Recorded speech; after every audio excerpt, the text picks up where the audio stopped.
Christine, thank you Hi, for joining me here. I'm my excited to pleasure. chat. So before we jump in, I'd love if you could just introduce yourself and share a Sure. little bit about your background. So I'm Christine Gaspar, and I work for Exacquio, and I am their Chief Consulting Officer, not compliance. And really what that means is I'm responsible for all of our client engagements, so the work that we have secured, and that is sort of in flight. I'm in charge of the team that's delivering to our clients every day, making sure that they're giving great service and really, honestly, being more of a support to them day to day. That's great. So how did you make your way into this role? It's a unique position. I've had a lot of conversations here Oh, over the really? last few days, and this is the first time I've heard this role. So It's yeah. common. Well, one of the things that's really special about Exacquio is we are a consulting firm and not an agency. So a lot of consulting firms have this role of someone who's overseeing the teams that are delivering to clients.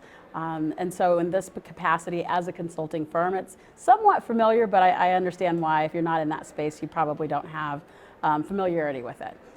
But it's an exciting role for our firm. It's signaling the growth and just the business and the clients that have entrusted us to do the work of helping them define their employer brand strategy.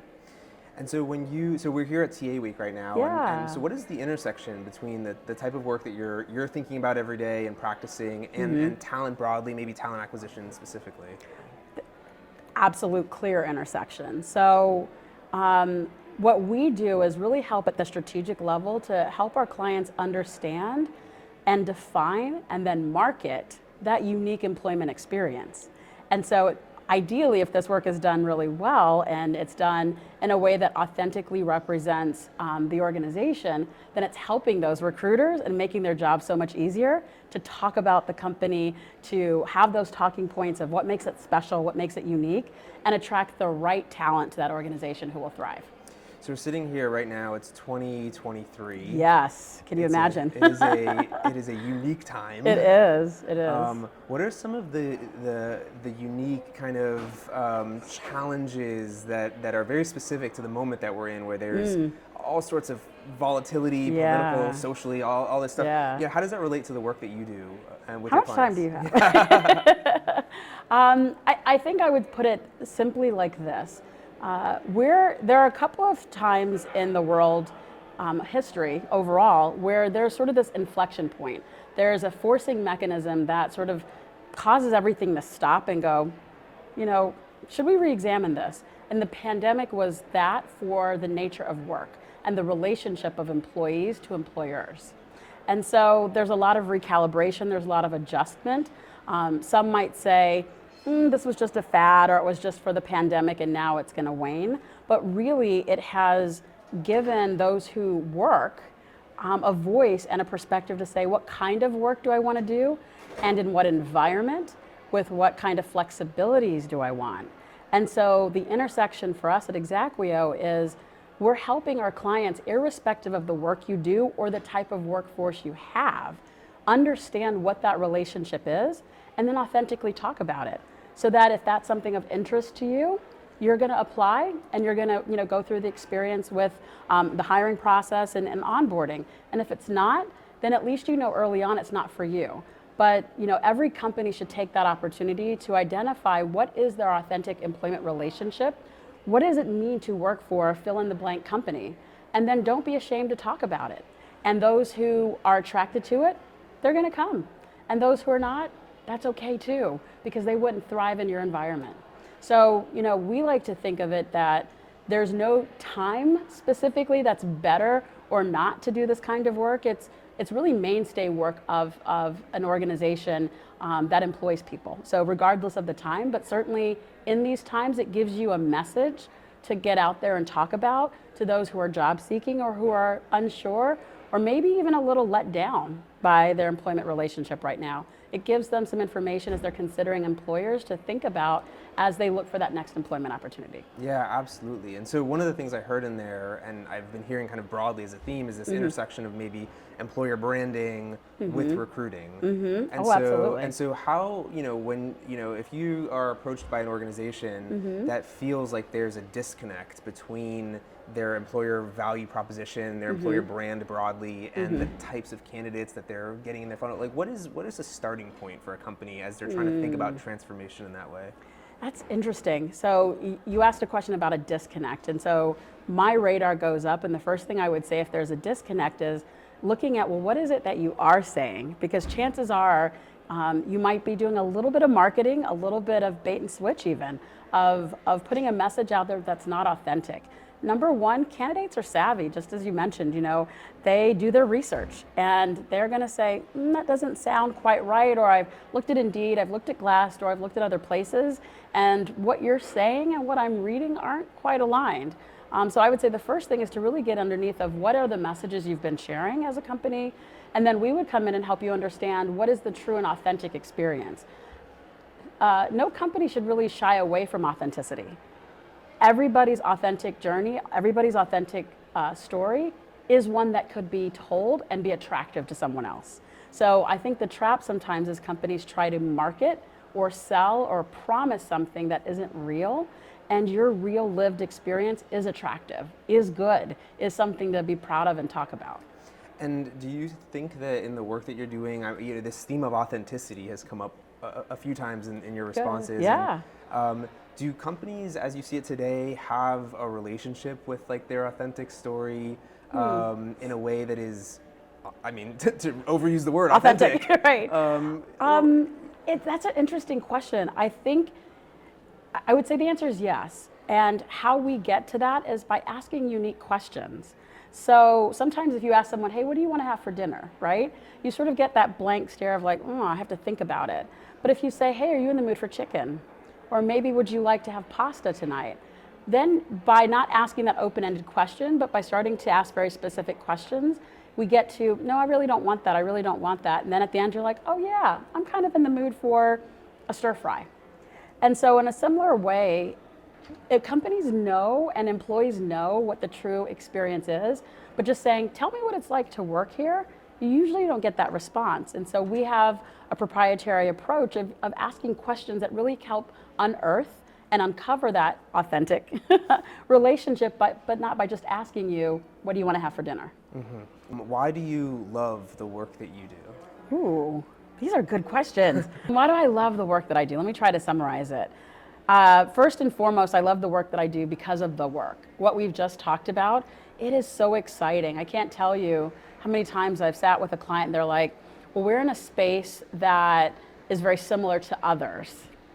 So, whether it's fast food or whether it's an industry like transportation or whatever. And so it's like, do we really have anything different or unique to market? Do we have anything different or unique to share? And we always go in and say, yes, trust us, you do. And so I would say the first thing that I really love is when you see that glimmer in your client's eye and they're like, oh my gosh, that's us, you nailed it, you uncovered it. I would say the second is and I know this is gonna be cliche, but honestly, I truly enjoy those whom I work with. I'm energized, I'm pushed, I'm motivated, I'm challenged to do better work because of those with whom I work. And this last piece is very unique to us, our values. And everyone who's talked to me or interviewed with me or my team knows, I have 2 screens in my office, and on my second screen I have our values, and there are 7 of them. And having worked in a lot of different corporate organizations in my career, very few companies' values are actually lived. They're something they're proud of, they laminate them, they give it to you on your first day, never to be seen or heard again. And why I love my job is even on those days when it's tough or when it's challenging, whether it's just a lot on my plate or a difficult client, when I look at those values, one of them at least, if not 2 or 3, helps refocus me or helps give me that, okay, Christine, you got this. The team has you. We've got this.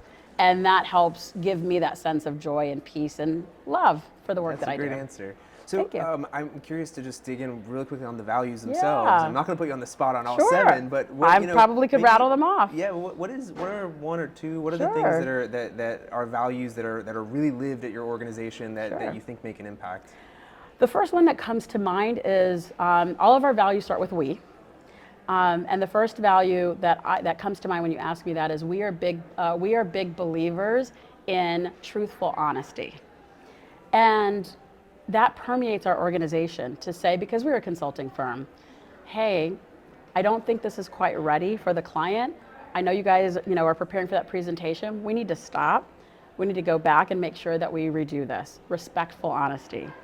A client comes to us and says, we'd like to do X, Y, Z, or we want to do this, and we go, it doesn't seem like you're quite ready for that. And that might be a bigger job and a bigger piece of work. But the honesty is, maybe we would stair step that, or we would maybe take a smaller bite or chunk out of that work and go about it this way. So it permeates how we talk to each other. It permeates our performance. It permeates how we interact with our clients. And in this day and age, going back to authenticity, you can't be authentic if you're not honest. And so that one for me really, really comes to the forefront. The second one, given that what we've talked about in terms of employer brand and this inflection point with work, another value for me is we own our balance. And that is not just about I want to work 40 hours and I want to be out. Owning my balance is, I've got a doctor's appointment at 3 o'clock. I'm going to get up at 7 and start working. Or I really love to take Pilates in the morning and I want to start my day doing that. Or I want to work for a couple of hours and go to Costco and all the fun things and come back and work in the evening while I'm watching my favorite show. So that balance of how and when work gets done, that works for you. Many people talk about work-life balance, and we're not saying work-life balance, we're saying find the balance in whatever that is that works for you. And so those are the two that come to mind, but I could rattle off the other 5 if you'd like. That's wonderful, and I've asked a lot of people about these questions, and the idea that they all start with we is really unique, and that's a special quality of those types of values. Good. Yeah. Last question for you. Please. So let's imagine there's a high school student or college student, and at some point they're watching this interview right here. So many years ago. And they say, you know what, I want to follow in this path, and I think that this is really interesting work. What would be your advice to that person in order to kind of follow in the direction that you've gone with your career? Oh gosh. Well, the first thing I would say, and I love this question because, when I was internal, leading HR, people would always say, we need as a company to have, a career path and career ladders. And that's just not the place we're in right now. Things are changing, things are moving quickly. And the most valuable people are those that have these cross sections of interesting backgrounds. It's like I was a photographer and found myself being a server at a restaurant, and now I want to, be an entrepreneur, because those are the skills, and that thinking is what's so interesting now and what's needed. And I'm not saying don't go, study and be an accountant, or don't go be a chef, but I would say one is broadening, because the people field, the more you understand people, the more you experience people in different facets, whether it's from a creative bent, a marketing bent, a human resources bent. That all comes together when you're talking about employer branding, because it's really understanding that totality of experience. And so individuals that have a human resources background, certainly, individuals that have even maybe a consumer marketing or branding background might find this field interesting. But I wouldn't throw out, someone who has a psychology background, or someone who has, a social science background as also really, or even graphic design or artist. So I think it's about how do you bridge what you know to what you want to do, versus saying I need to take that path, because we both can walk that same path and end up in 2 different places.